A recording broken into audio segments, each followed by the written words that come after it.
Cotton wool spots are a common retinal manifestation of untreated HIV infections due to the infarction of the retinal nerve fiber layer.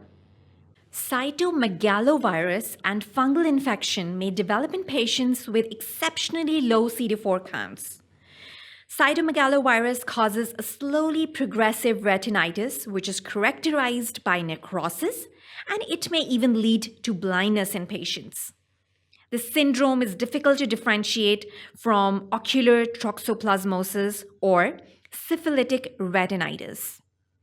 Diagnosis is done with ophthalmological examination that included visual acuity, anterior segment examination, and the fundus examination with papillary dilatation and fundus fluorescein angiographies. Initial treatment includes the parenteral ganciclovir, which is followed by weekly maintenance therapy to prevent the relapse. Immune recovery uveitis can occur after the introduction of highly active antiretroviral therapy, which is known as HART. It is a treatment regimen typically comprised of a combination of 3 or more antiretroviral drugs.